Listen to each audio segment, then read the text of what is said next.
Hello everybody.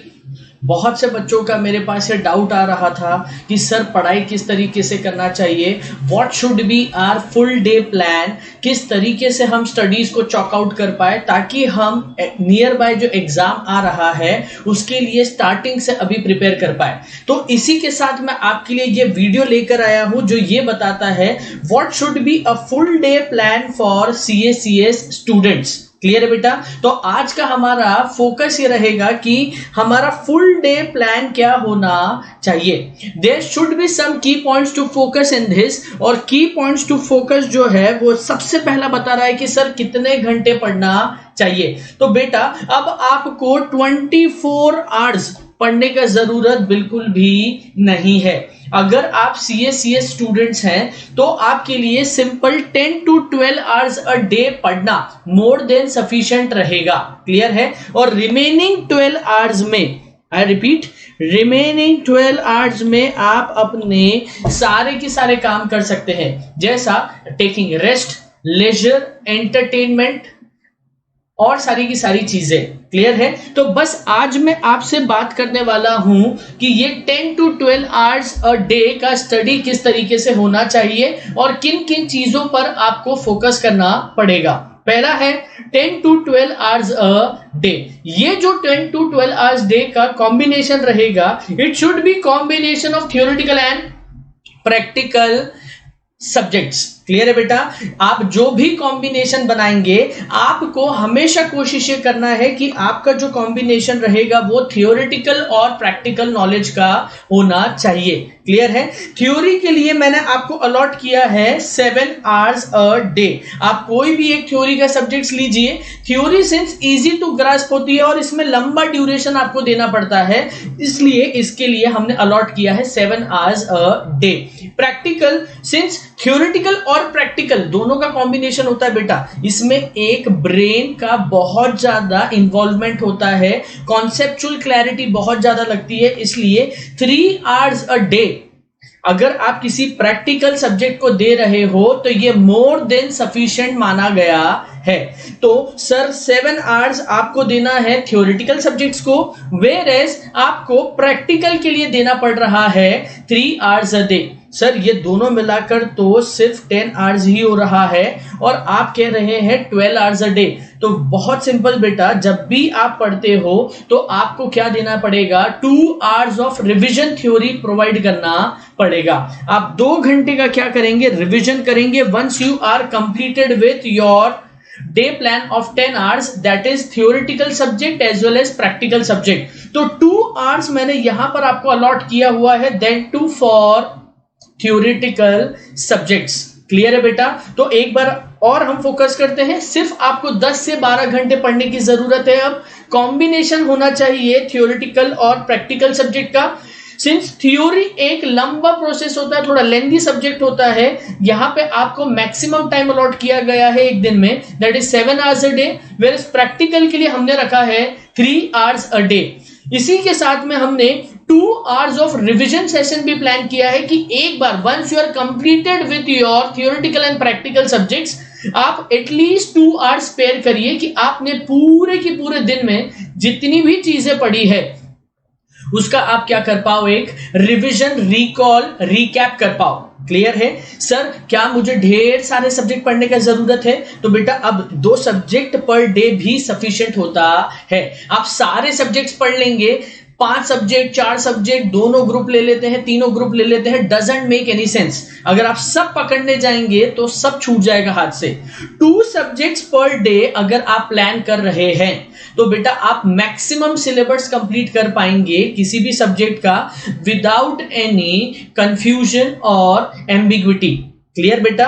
Next is consistently follow your schedule. आप consistently अपने schedule को follow करने का कोशिश करिए। बेटा ये 1 week process, 1 day process, 1 month process नहीं है। आपको कंटिन्यूअसली, कंसिस्टेंटली, डेली बेसिस पर क्या करना पड़ेगा, यहां पर डेडिकेशन शो करना पड़ेगा।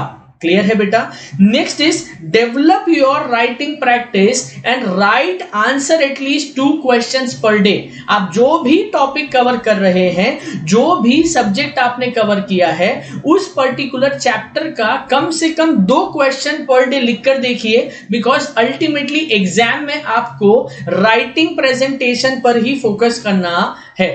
ठीक सर, क्या कंटिन्यूस स्टडी रखे 10 to 12 आवर्स का? No. My next solution for this is go for small breaks after 2 hours। हर एक 2 घंटे के बाद आप कम से कम 15 मिनट का क्या करिए, एक छोटा सा ब्रेक रखिए। बेटा breaks play a very important role. ये आपके माइंड को फ्रेश करने में मदद करता है, आप वापस से कंसंट्रेशन से काम कर पाते हैं।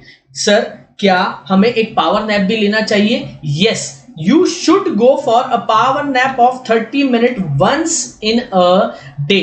आप जब एक पर्टिकुलर थ्योरेटिकल सब्जेक्ट से प्रैक्टिकल सब्जेक्ट पर शिफ्ट हो रहे हैं, तो my suggestion to you would be कि आप एक पावर नैप की तरफ जाइए। 30 मिनट्स का वो होना चाहिए, ताकि आप रिजुविनेट कर पाए अपने माइंड को, रीफोकस कर पाए चीजों के ऊपर, और माइंड फ्रेश के साथ में आप क्या कर पाए, प्रैक्टिकल सब्जेक्ट्स को उठा पाए। क्लियर है? फिर next key point to focus is frame और write 1 question at least from chapter और टॉपिक्स यू कंप्लीटेड।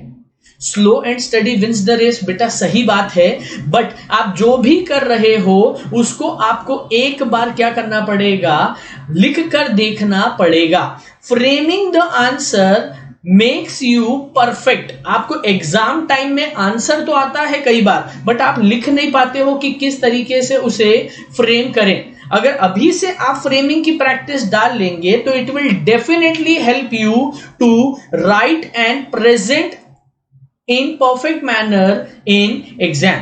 क्लियर बेटा? And last but not the least, keep going. Clear है बेटा? Keep going. माय मूल मंत्र to you is keep going. हर दिन एक सा नहीं होता है, not every day is monotonous. कई बार आपको ऐसा लगेगा कोई रिजल्ट्स नहीं मिल रहा है। My suggestion to you would be keep going. If you are tired, keep going. If you are in a bad mood, going through bad phase, please keep going, because consistency is the key to success। मैं मेरे हर video में, हर एक lecture में आपको सिर्फ यही चीज बोल रहा हूं कि CS अगर आपको बनना है, एग्जाम क्रैक करना है, तो फिर आपको कंसिस्टेंसी के ऊपर सबसे ज्यादा फोकस करना पड़ेगा। And if you are going through hell, keep going. No one waits in hell, Everyone needs heaven। and mark my words बच्चा लोग, कि जिस दिन आपके प्रीफिक्स में, नाम के प्रीफिक्स में CACS आएगा, you will be the happiest person। so my particular suggestion to you is कि keep going, because consistency is the key to success। ठीक, अब आपको बहुत सी चीजों पर फोकस करने का जरूरत नहीं है। ये एक प्रोफेशनल एग्जाम है, तो आपको सारी की सारी आपकी एनर्जी जो है वो एक ही डायरेक्शन में चैनलाइज करने की जरूरत है। डरने का बिल्कुल भी जरूरत नहीं है। Focus on your preparation, not on end result. बेटा एंड रिजल्ट किसी ने भी नहीं देखा है। All we can do being human is just give our 100%। तो फटाफट हम एक बार और रिकैप कर लेते हैं क्या करने की जरूरत है। तो आपका जो फुल डे प्लान होना चाहिए, that shall be distributed among 10 to 12 hours a day. ये एक कॉम्बिनेशन होना चाहिए थ्योरेटिकल और प्रैक्टिकल नॉलेज का। आपको थ्योरी के लिए 7 आवर्स अलॉट करना है, एंड प्रैक्टिकल के लिए you have to allot 3 hours a day. 2 घंटे हम रखेंगे रिवीजन सेशन के लिए। सिर्फ आपको 2 सब्जेक्ट्स पर डे भी अगर प्रिपेयर कर रहे हो तो more than sufficient. Next is consistently follow your schedule. आपका जिस दिन मन भी नहीं हो रहा है पढ़ने का, उस दिन भी कोशिश करिए कि आप एटलीस्ट 2 या 3 टॉपिक तो कवर कर ही रहे हैं। Develop your writing practice. The more you develop your writing practice, उतने ज्यादा आप कॉन्फिडेंट हो पाएंगे और एग्जाम में एफिशिएंटली और इफेक्टिवली परफॉर्म कर पाएंगे। Go for small breaks. आपको पूरा टीडीएस और फटीग थ्योरी को फॉलो करते हुए आपको छोटा सा ब्रेक लेने का बिल्कुल हक है, जिसकी बेसिस पर आप क्या कर पाएंगे, अपनी एनर्जी को रीचैनलाइज कर पाएंगे।